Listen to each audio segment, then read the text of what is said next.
Hey besties, it's me again, someone who used to believe that as long as I worked harder, stayed up later, and kept myself busier, success would eventually find me. But have you ever found yourself in this endless loop, waking up to check notifications, rushing through dozens of nameless tasks, and dragging yourself home at night completely exhausted, only to realize that your bank account and big life goals haven't budged? It feels like being a hamster on a wheel, running so fast, getting so tired, yet the wheel stays exactly where it started. So, what is the brutal truth behind this trap? It's this: being busy is not a badge of honor. It's often a sign of a lack of control. 99% of people stay stuck in poverty, not because they are lazy, but because they are too busy doing low-value tasks to avoid the high-stakes ones. The biggest difference between a busy person and a successful one is this: busy is about filling time. Productive is about creating results. While the crowd takes pride in having no time to breathe, smart people are quietly building systems that allow them to work less and earn more. In today's video, we're going to shatter the illusion of busyness through 5 wake-up calls: motion versus action, why clearing your inbox all day won't make you rich, the laborer's mindset, why society brainwashes us into thinking busyness equals worth, Parkinson's law, the secret behind why you always feel like you're running out of time, the 80-20 rule, how to cut 80% of pointless tasks and focus on the 20% core, leverage, the ultimate weapon to stop trading your time for pennies. And stay tuned until the end, because in the bonus section, I'll share the 2-hour rule that billionaires use to change their lives just by doing nothing. Let's dive in. Call 1, motion versus action. Listen closely, besties, because this is the biggest reason why we end up exhausted yet broke. In productivity, there's a very thin line between motion and action. Motion includes the things that make you feel like you're doing something, but they don't directly produce a result. For example, you spend the whole morning organizing your computer folders, changing fonts on your planner, or scrolling through dozens of videos to find inspiration. It feels great in the moment because your brain releases dopamine, tricking you into thinking you're being hardworking. But the truth is, the bread isn't baked, the video isn't filmed, and no money is flowing into your pocket. On the other hand, action consists of the tasks that directly lead to an outcome, but they are usually hard and stressful. It's sitting down to write a script when your mind is blank, calling a client despite the fear of rejection, or grinding through a difficult technical chapter. Why do we prefer motion? Because it's safe. There's no risk of failure or judgment. You can plan for a lifetime without anyone criticizing your work. But remember, motion only keeps you from falling behind. Action is what actually moves you forward. Don't confuse being busy with making progress. If you did 10 things today and they were all motion, you basically wasted your day. Call 2, the laborer's mindset versus the executive mindset. Do you ever feel guilty when you sit still for 15 minutes doing nothing? Or do you feel the urge to find something, anything, to do just to look busy whenever you have a free moment? If so, you're stuck in the laborer's mindset. Since we were kids, we've been told, the harder you work, the more successful you'll be. But in the modern world, that formula is obsolete. The laborer only focuses on input, hours spent. They think if they work 12 hours, they deserve to be richer than someone who works 4 hours. But the brutal reality is, money doesn't flow to the person who spends the most time. It flows to the person who solves the hardest problems. Look at the difference between the executive mindset and the laborer. An executive doesn't care how busy you are, they only care about leverage. If you dig a hole with a spoon for 10 hours, you're hardworking. But if someone else uses an excavator and finishes that hole in 10 minutes, their value is still 100 times higher than yours.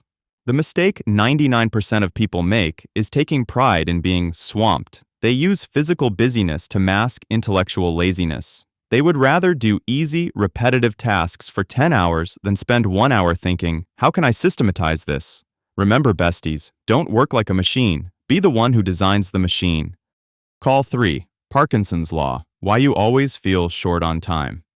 Have you ever wondered why that one essay you had a whole month to write only got finished on the very last night? Or why on a free Sunday, a simple task like cleaning your room somehow stretches out until sunset? Welcome to Parkinson's law. Work expands so as to fill the time available for its completion. What does this mean? If you give yourself a week to finish a report, that report will magically become complex and take exactly 1 week to complete. But if your boss says, I need it in an hour, you'll get it done in an hour, and the quality will be just as good. Your busyness usually isn't caused by a massive workload. It's because you're giving tasks too much space to haunt you. You might think you're being meticulous, but in reality, you're just inviting procrastination and pointless busy work. Smart people don't wait for a real deadline. They create fake deadlines that are incredibly tight to force their brains into deep focus. Remember, if you want to get something done, don't give it too much time. The more free time you have, the busier you'll feel. Call 4, the art of saying no, the 80-20 rule. Do you ever look at your mile-long to-do list and just feel overwhelmed? Here's a secret: 80% of the tasks on that list are noise. According to the Pareto principle, also known as the 80-20 rule, 80% of your results and income come from just 20% of your most important activities. The other 80% of your time is often wasted on pointless tasks like checking unimportant notifications, arguing online, or attending meetings that could have been an email. People who are busy but stay broke are usually trying to do 100% of everything perfectly. They are afraid to say no. They are afraid of missing out. They want to be seen as hardworking by everyone. But successful people are the opposite. They are incredibly lazy with trivial tasks so they can pour all their energy into the core 20%. The secret? Have the courage to look at your list and ask, if I could only do one thing today that would actually move the needle or make money, what would it be? Do that first, and do it well. As for the rest, if the world doesn't end if you don't do it, just cross it off. Remember, besties, do less to achieve more. Call 5, leverage, the secret to wealth without the grind. Have you ever wondered, why does a CEO earn thousands of times more than an employee, even though they both only have 24 hours in a day? The answer isn't that the CEO works harder, it's that they have leverage. Imagine you want to lift a giant boulder. If you use your bare hands, you'll collapse from exhaustion and the rock won't budge. That's how 99% of people work. But if you have a long enough lever, you can lift it with just one finger. In 2026, there are 3 main types of leverage: labor, hiring others to work for you. This requires capital. Capital, using money to make more money. This also requires initial funds. Permissionless leverage. This is how you get rich from scratch. It's content and code. A YouTube video you create can reach millions while you're asleep.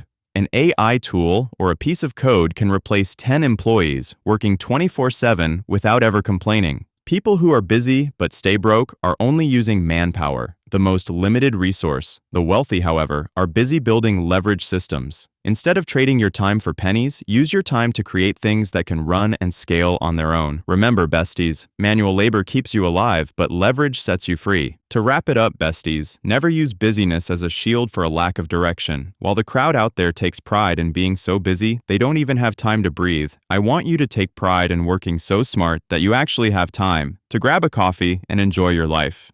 Keep this escape the trap framework in mind. Choose action over motion. Do the work that creates results, not just the work that feels good. Executive mindset. Focus on the difficulty of the problems you solve, not the hours you spend. Use fake deadlines. Don't give tasks too much space to expand. Cut the 80% noise. Only keep what truly moves the needle. Build leverage. Use technology and content to make money while you sleep. And here is the bonus for the warriors who stayed until the end. The 2-hour thinking rule, used by billionaires. Every week, set aside exactly 2 hours. No phone, no internet, just you and a notebook. Sit down and ask yourself these 3 questions. Question 1. What am I doing right now just to look busy that isn't producing any results? Question 2. If I could only work 2 hours a day, what task would I focus on to still hit my goals? Question 3. How can I build a leveraged system for my current work? The difference between a busy person and a successful one often lies in these 2 hours of sitting still and thinking. I hope you escape the hamster wheel soon and take control of your life. If this video gave you a wake-up call, hit like and subscribe to join me on this journey. Now stop being busy and go get some rest. Bye-bye.